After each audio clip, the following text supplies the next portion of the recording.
Hello and welcome to the After Action Review video podcast. I'm Coach Latham. I'm the founder of Empowering Life Changes, my life coaching company. You can find more resources and booking information at www.empoweringlifechanges.net. For daily affirmations, follow me on all social media platforms at Coach Latham_PhD. Thank you so much for tuning in to today's episode. All right. So we are back again for our next episode. If you're not familiar, I'm Coach Latham.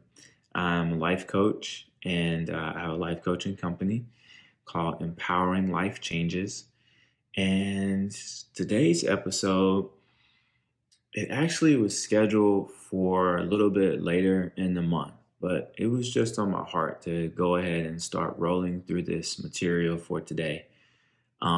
Today, we're going to focus on mental health being wealth. Again, today's episode is going to be focused on mental health being wealth. Where did it come from? As I was listening to some other podcasts and then just thinking about some different calls for service that I had been making at work over these last couple of weeks, and also just conversations with friends and family, it was just important to take time to do an episode that was dedicated solely to talking about our mental health and different triggers and ways that we can improve upon that. Listen, when I say that this episode was not scheduled, I actually have a coaching session coming up at 9 a.m. It's like 28 minutes from now. So this is not going to be a long episode like normal. But there's going to be a lot of good information here. So if you or someone you know is struggling or trying to cope with depression, anxiety, any different type of stress, anything that could be taking place, this is going to be a very impactful episode for you. This month, I'm going to be focused on getting our bodies together, right? Not necessarily like completely just about exercise, but just all the different ways that we can get our body together, and how by having a body in motion, it brings everything else up with that. A couple of things that I do want to share with you before we get too deep into it is that if you or somebody you know feels like you want to hurt yourself, you do have some resources out there. The first one that I always like to talk about is the National Suicide Hotline. And I'm going to get that number for you here. So that phone number is 1-800-273-8255. Again, that's 1-800-273-8255. It's a 24/7 service. You can either call in or you can talk to them via the chat at their website. And that website is suicidepreventionlifeline.org. Again, that's suicidepreventionlifeline.org. Everything is confidential. You can share as much or as little about what you have taken place. And again, that's for the National Suicide Prevention Lifeline. So, let's see, we moved through the intro. The next thing I want to tell you is that this week I'm actually going to be doing an episode with my good friend, Lindsay Watt. I almost gave you her Instagram information. Lindsay Williams, and you can find her on Instagram at Linz, which is LINZ _WAGS, WAGS. Now, Lindsay she is an amazing and intelligent Black woman, and I love her. Listen, I mean, you can see the smile on my face, and I hope you all can hear the smile if you're listening to the podcast. I adore Lindsay. She has been in my life for several years now, and I met her through my buddy Emery in DC. He used to talk about her, and then she's also on a podcast called Hard to Swallow. And her and Emery and Lyrical Mar, and then if they have a co-host, they just talk about all manner of things. And it's just so amazing to sit back and to listen to her perspective and to learn from her. And then she also does screenwriting for a bunch of online series like Triangle, if you're familiar with that show. And then she has a number of other projects that she's working on. But I'm going to allow her the space to introduce herself later this week when we get together and do our show. So, but that's coming.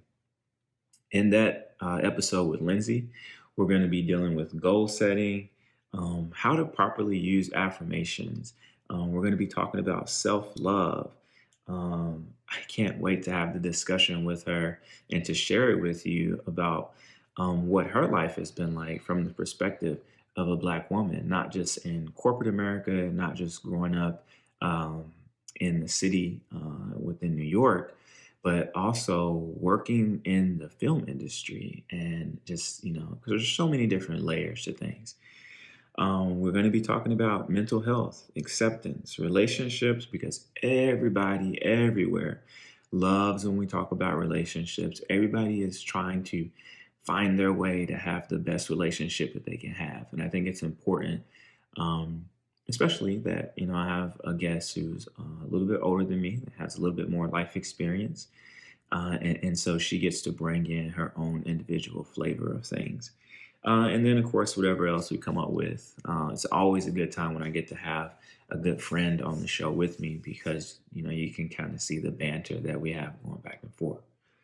So, again, um, I don't have too much time today, so I want to get right into the topic, okay? The first thing that I want to talk to you about is something that happens a lot to people in the workforce. Um, it can even happen if you are a stay at home parent, right? And it's this phenomenon of overworking. And so it means exactly what it is. It means you're overworking yourself. You're working yourself ragged, right? Like you working yourself to the point that you are just drop dead tired day in and day out. Like you're working so hard that because you put up such a fight to stay up, that when you get into the bed, right, you're like fighting to go to sleep. You're fighting to have a good sleep. And then when it's time for you to wake up, you're fighting to get out of the bed. Like you just constantly fighting yourself. And there's this concept that we have to be um, booked and busy all the time, booked and busy all the time, right? If I'm not working on something, then I'm lacking. If I'm not working on something, then I'm failing. If I'm not working on something, then I'm wasting time. And that is not entirely accurate. And I want you to understand that rest and recovery is just as important as productivity, right? Like you cannot be your best all the time if you're entering into something and you're exhausted. You're entering into something and you're, overly fatigued. You're entering into something and you can't even think straight. There's this study that was completed, and they proved that people who drive drowsy, right? This usually happens on like long road trips, but it can also happen to you if you work long hours, you drive long distances, anything like that. But people who drive drowsy are sometimes in worse driving conditions are comparable driving conditions to someone that is driving drunk. Like that's how serious this state of exhaustion can be to the body, right? You start making mistakes, you start missing information. It leads to you having injuries, any kind of thing like that, right? So you have to take time for your body to decompress. One of the things that I enjoy doing with my morning routine is I get up and I really don't say too much. Now, if Jay is up, of course, I'll speak to him and we'll have our pleasantries in the morning and, we'll chit chat and stuff. But when it's just me and Prince, we really don't have to say too much. Like I get up and I'm like, come on, let's go potty and boom, that's it. Like that's it for a while until Jay gets home, right? Or unless somebody calls me or something like that. But I found that because I have to talk so much at work, I really just enjoy when I get to be quiet and I just get to sit in the house and the house is quiet, right? That's probably one of the reasons why I really enjoy reading, because I don't have to say anything. I don't have to do anything. I can crack this book open anywhere that I'm at. I can dive into this book. I can create whatever kind of setting I need to set inside the book, and it's relaxing, right? Because I'm doing nothing. I'm slowing myself down, and that is where you have to learn to get out of overworking yourself, right? It's not necessarily about being busy. There are a lot of people who are busy, but it's when you're busy, when you're working, are you moving the needle forward? Are you being productive? Because I can do in 2 to 4 hours what it might take somebody with an 8 hour block to complete. Why is that? Well, because I'm not expanding my work for the full 8 hours. I'm expanding, well, I'm actually minimizing my work to be as efficient and productive as possible. And so I think the way the old quote used to go is that your work will expand to meet, whatever time you set or something like that. Um, and so in using that, I honestly do set a shorter time frame for myself to get something done.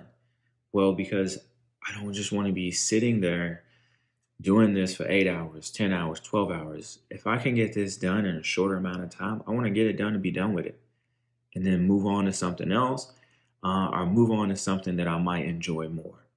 So that's overworking. That is one thing that can lead us down a slippery slope of depression, anxiety, stress. Oh my God, there's so many different things that can happen with overworking. One of those being burnout. So here's how this occurs. And I'm glad that I actually had this set up this way. Sometimes people who overwork themselves are high performing, depressive people, high functioning depressive people. There's so many different names for it, right? High functioning depression. And so what that means is that when they get depressed, they need to move around more. They need to do more, right? Because they don't want to sit in the depression. And so they want to keep moving, keep doing stuff. If I keep doing stuff, I don't have time to dwell on the depression. If I keep doing stuff, I don't have to worry about trying to work through it.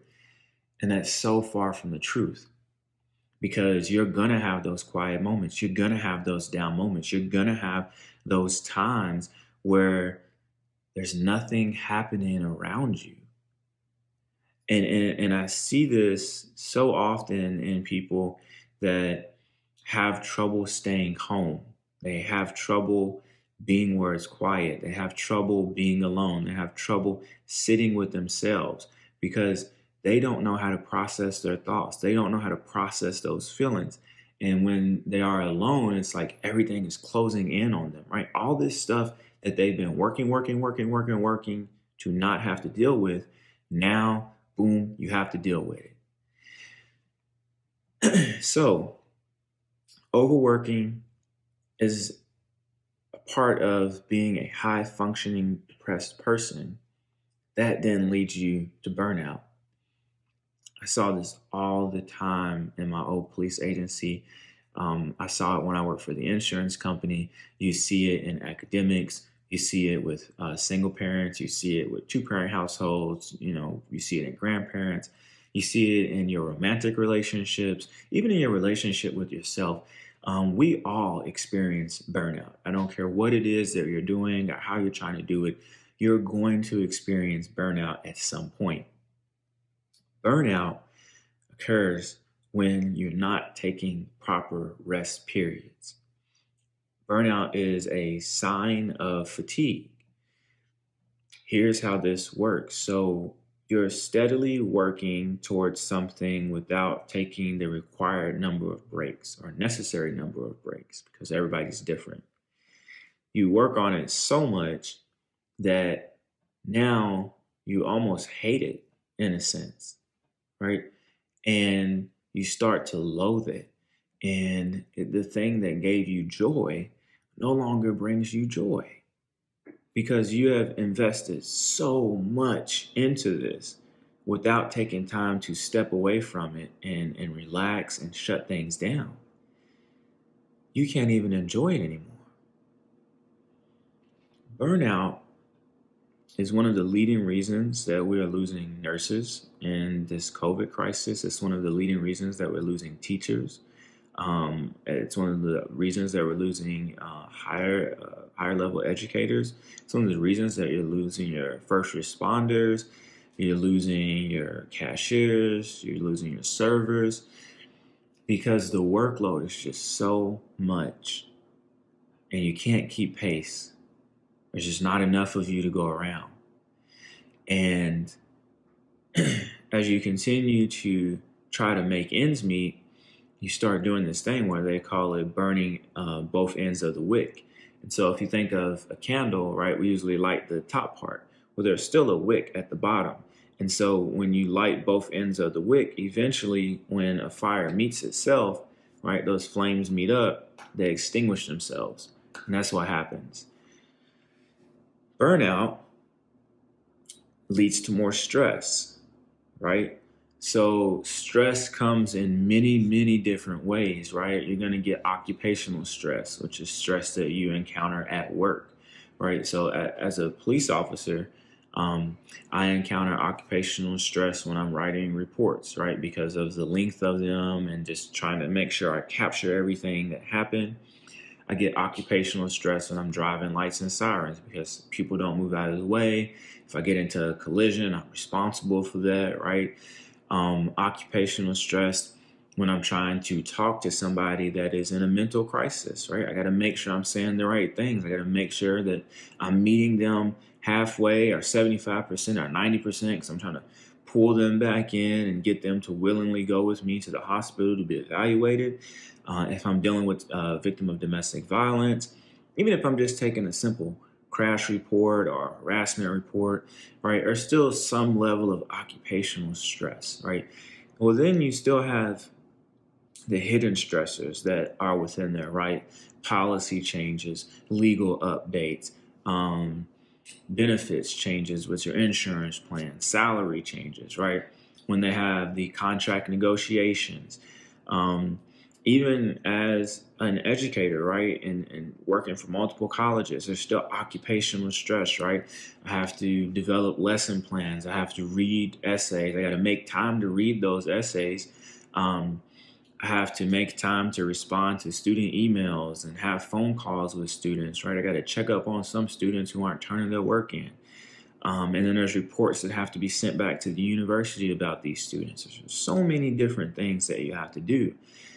You have your relationship stress, whether that's the relationship with yourself, right? Or the relationship that you have externally with your lover, your family, your friends, your coworkers, your neighbors, and all of those relationships.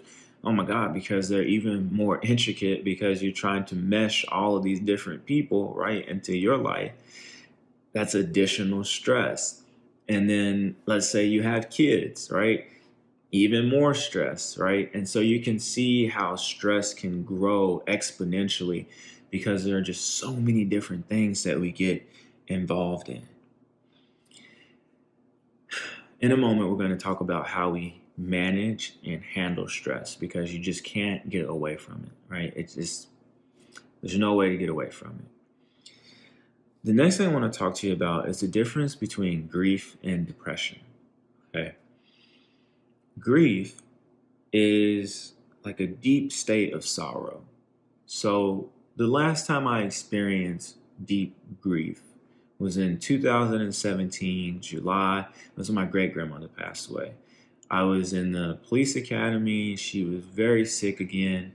Her cancer had returned, and she said she didn't want to go through the treatment process again because it was so hard on her. So, having to come to terms with the fact that soon I was going to lose this very important person, right? Very hard, very stressful. And then I still had to show up to work Monday through Friday because I wasn't in a position where I could get time off. Very stressful, right?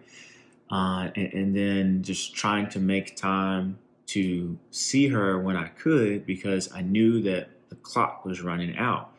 Very, very stressful. And,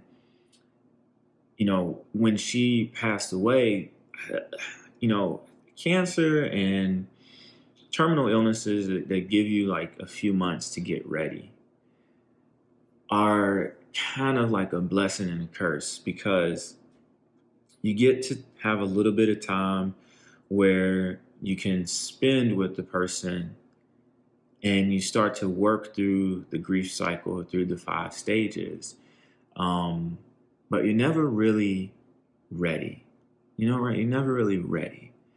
And sometimes when you lose a really, really important person, there is just a piece of you that goes away that you never get back. And so then this is where depression comes in. And depression, there's so many different types of depression, right? There's clinical depression, there's persistent depressive disorder, there's bipolar, there's bipolar 2, there's postpartum. My God, there's so many different types of depression, but depression affects your mood, and that affects how you feel. It affects what you say. It affects how you react. It affects how you act, right? You can be a very happy person, a strong person, a grounded person, and you can struggle with depression.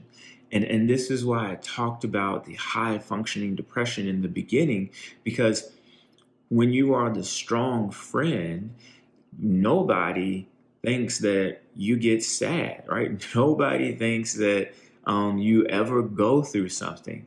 And one of the things that we have really learned in our generation, and I'm so thankful for technology, is that we see so many celebrities, so many people that we look up to, social media influencers, if you will, and even normal people who seem to be living these really good lives, right? These very helpful and intuitive people, and they end up killing themselves, and they're usually very young. And we say, wow, like I never would have thought this person would have done that. Like they just seem to have it all together. And that is the disguise of depression, right? You just seem like you have it all together, right? Like you've got the blessing, you've got the anointing, you've got the overflow, like your cup is never empty. You just pouring here, pouring here, pouring here. You just boosting everybody up. You have such like a magical aura around you.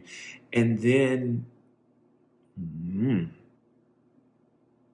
everybody just like, oh my God, I can't believe this person killed themselves. So I'm here to tell you that, listen, depression is hard and it's sneaky and it will just come up on you at crazy times, crazy times. You can be feeling great in the morning and by lunchtime, you can be very, very low. And nothing could have been taking place. Nothing. And if there was something, maybe you missed the trigger because depression dulls the senses. And that's why I'm telling you, as a young black man, right? I've had my own struggles with depression.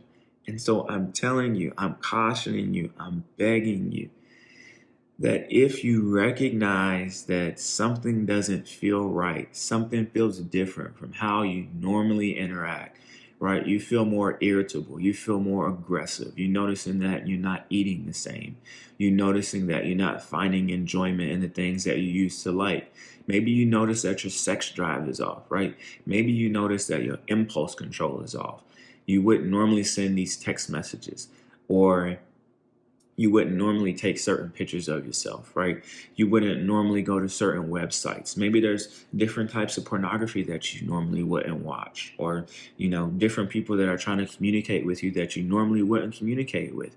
There's so many different triggers that you really have to start trying to identify what yours are so that you can understand when you start to spiral, right? Everybody thinks it's like, oh, drugs and smoking and gambling. And yeah, those are some of the bigger identifiers to depression. But listen, there's minor ones too, right? Maybe you decide you want to stop making the bed. Maybe if you have a pet, you decide you don't want to lay up with your pet. You don't want to cuddle the pet. You don't want to pet your pet, right? Maybe you like cooking and you notice that I just really don't feel like cooking for myself right now. Or I don't feel like cooking for anybody. Maybe you like hosting parties and you say, well, you know what? I don't even want to like host any parties. Like I don't even want anybody over to my house right now, right? There's so many different things that could pop up. Um, it's so critical to take note of those triggers. Why? Because that's when the negative thought spiral starts, right? Starting to think that you're less than, starting to think that you don't deserve, starting to think that you're not worthy, starting to think that your life has no purpose, starting to think that now I'm hopeless, starting to think that I don't want to be here anymore, starting to think that it's okay if I hurt myself because nobody cares about me. You really have to catch yourself when you start to feel this way. Why can I tell you this with such conviction? Because I have lived it, one, right? Now, I've never tried to hurt myself, but I've had the thought, right, that maybe I'm not worthy. Maybe, this is what I deserve. Like, I deserve this, right? Because of the lifestyle that I'm living, I deserve this, right? So I understand that, I relate to you there, right? But I'm here to remind you that you have to be open so that somebody can pull you out of there, right? And if you're not around somebody that can pull you out, listen, you have got a lot of work to do. I can't sugarcoat it. I can't minimize the impact of the amount of work that you are about to have to do to pull yourself out of this state of depression, right? But I'm telling you that if you stay in that space, it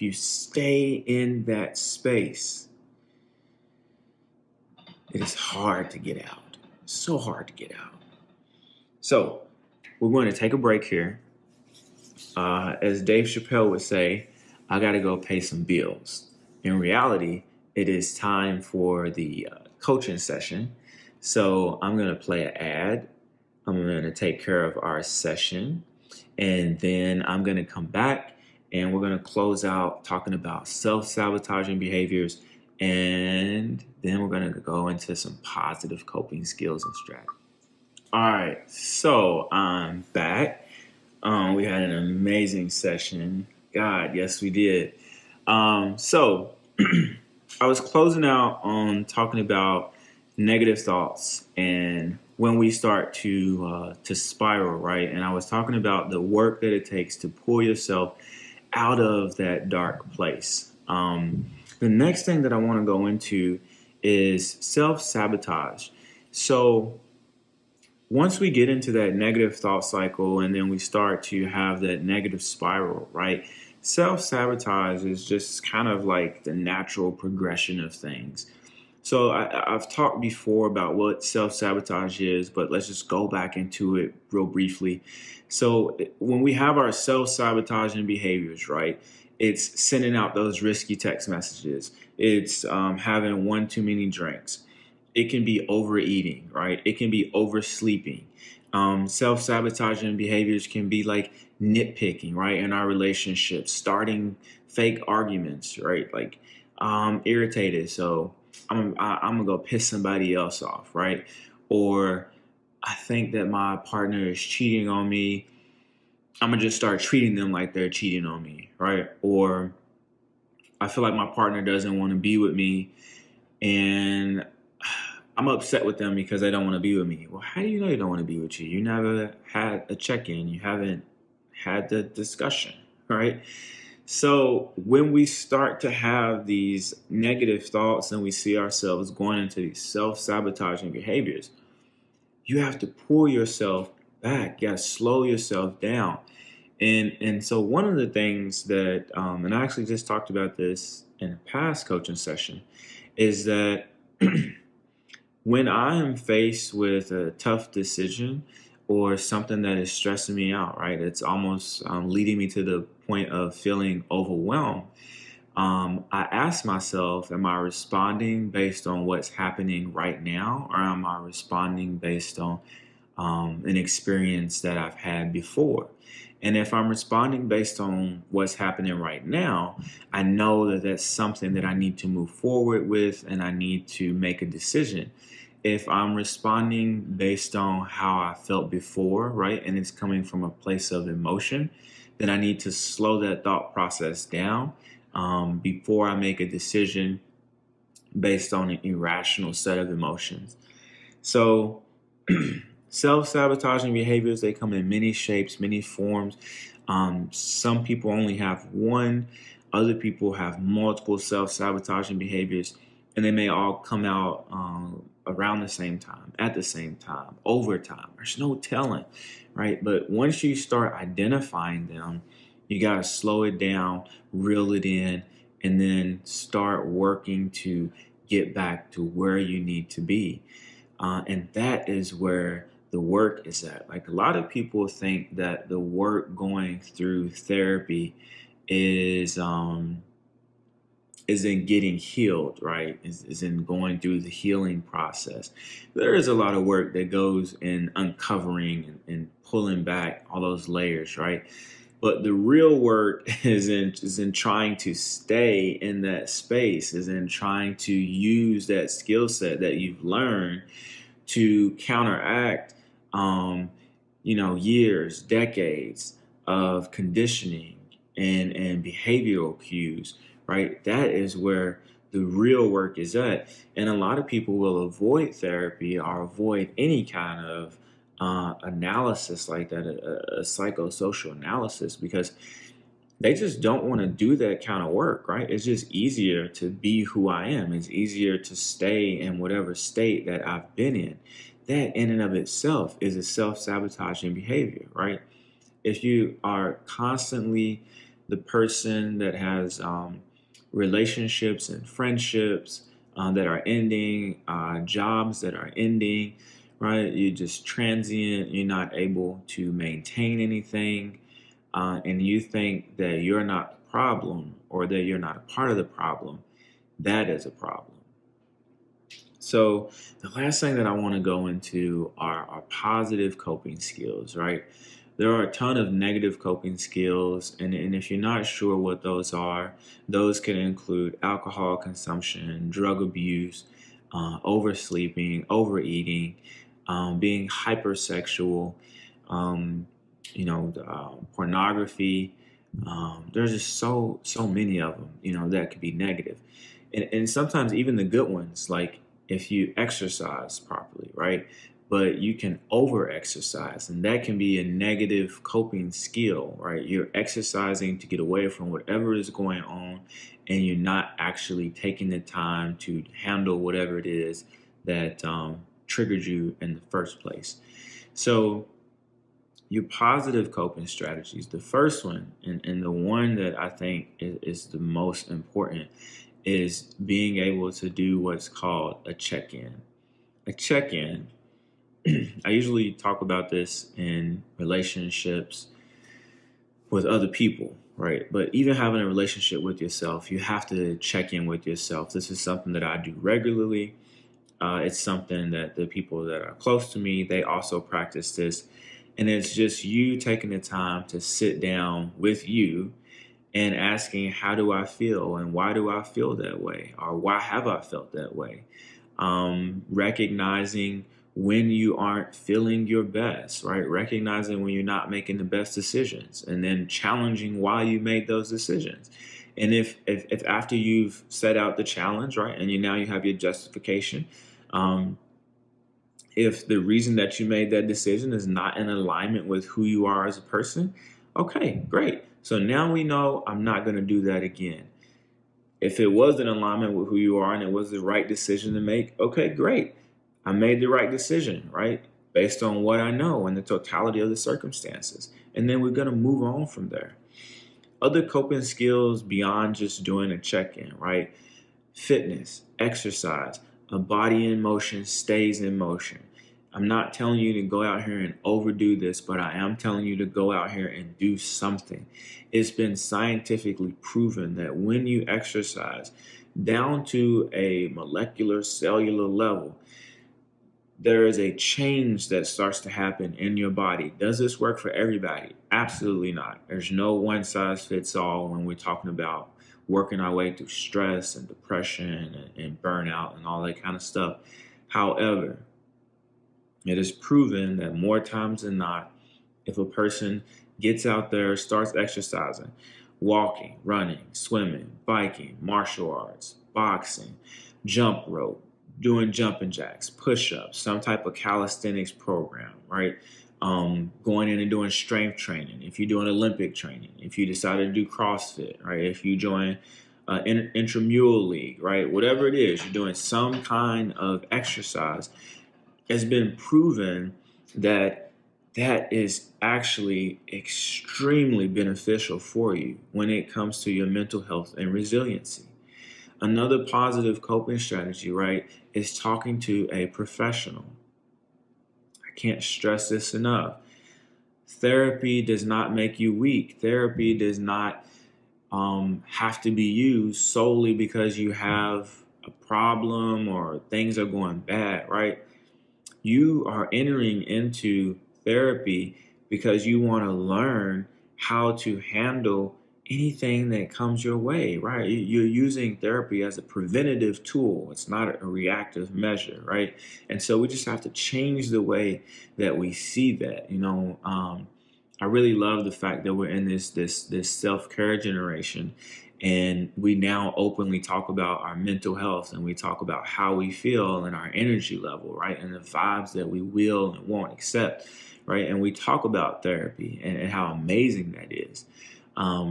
And that's so beneficial. And I hope that that continues through the next generation, to the point that, this discussion surrounding mental health loses even more of its stigma, and people are just able to really pay attention to how different things impact them and why they impact them that way. Like 20 minutes ago, I was actually talking about how the things that we endure as children, and things that we kind of grow into have an impact on who we become as adults, right? And sometimes we're not even able to recognize that these things have impacted us, right? Because it's us living our lives and we haven't turned that mirror back on us to make ourselves aware. So beyond those things, I am a big proponent of reading. I love to read. It's one of the things that helps me to clear my mind. So I like to get good books.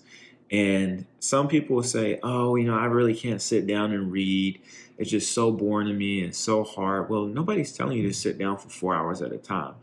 But I'm pretty sure you could probably take 15 minutes and dig into a book or read an article, read an editorial, read a blog, something like that. Everybody these days has a phone in their hand. Everybody's swiping through stuff. It's nothing. There are all kinds of free apps. I mean, hey, we still have libraries out here. You can go and get a library card, and then you can download books on Audible, Kindle, whatever, for free. And you can have the book read to you, or you can read it yourself and just get back to living, right? So I know I just talked to you about utilizing your phone to read or going to get a book. But another thing that I really practice, and something that I love to see people do, is to disengage from social media, disengage from electronics, just disengage from trying to keep up with what's happening in the world, and just get back to living. Like, I think about when we were kids, we didn't have access to phones, and we didn't have such immediate access to the internet, and all this like news and information, right? Like, we just rode bikes and played 007 and Super Mario Brothers, and like life was just different. We spent a lot of time outdoors, and then at some point between like the mid 2000s, and now, like everything is about having the latest phone and being in the know, being in the now, um, keeping up with the latest trends and stuff. And I'm just really not sure like when that transition happened. Um, but it's just not my favorite thing about where we're headed. Everywhere you go, somebody is in a phone doing something. Every time I look over into somebody's car, they're texting and driving, or they're working the phone at the red light. They're walking through the intersection of traffic on the phone, not paying attention. People out on dates, both people on the phone. There's no conversation happening. Like I'm like, oh my god, what is happening here? Engage with people. Get off social media. Get away from technology. That is one of the reasons why I really enjoyed the trip that we took to Houston out to getaway. And we put our phones in the lockbox, and there were like we had a time for no phones, and you just had to talk to each other. And we cooked outside, and we took walks, and we exercised, and we rested, and we read, and we came back and we felt rejuvenated because we were not bogged down by everything that was happening with everybody else. And it was amazing, and I can't wait to do it again. Like, I love that kind of stuff. Other coping strategies that I would tell you, especially if you are a person that's feeling overwhelmed, is to find time to do nothing. That is the only way to overcome the state of being overwhelmed, is to do nothing. To sit down, lay down something until your until your body comes out of that state of hyperarousal, and then you go into a state of rest, right? And everything just balances back out. Man, this episode was about so much, and there's still so much more to say when it comes to mental health and resiliency and learning how to take care of yourself, right? We see a lot of people on social media that are showing their bodies and are doing fitness and stuff like that. But when it comes to doing mental health, it's still something that is picking up traction. And while I do follow a bunch of like mental health pages, I'm seeing like maybe like 17,000 people like this post, or 30,000 people like this post. Granted, that doesn't mean that it didn't have a wider reach, right? But if we see something else with a person that's half naked or something like that, it can get up to like 5 million, 8 million, anything like that. And I just really want to see that same kind of engagement when it comes to people talking about mental health and wellness. Because, listen, I don't care how hard you work. I don't care how much money you have. I don't care what kind of love life you have. I don't care what type of what type of stuff you have in your home, or how many accolades you have. If you are not taking care of your brain, I just cannot be any more serious than this. But if you are not taking care of your brain, your thoughts will kill you. Literally. From the inside out, your thoughts will kill you. And so that is why I tell you that it is so critically important that you take time to rest, to recover, and to make sure that you have something positive to think about, to rely on, to fall back on, to help lift you up. Because there's so much stuff happening in the world that is already negative, that you have to be able to take care of you before you can take care of somebody else. So listen, that was our episode today on mental health. Please make sure you tune in later this week after I do the episode with Lindsay, because that is going to be a significant treat. As always, You can find me on Instagram and Twitter at Coach Latham _PhD. I'm so excited to get the content rolling for the month of March because that's just my time. Like, it's the springtime. Whew, that's my season, y'all.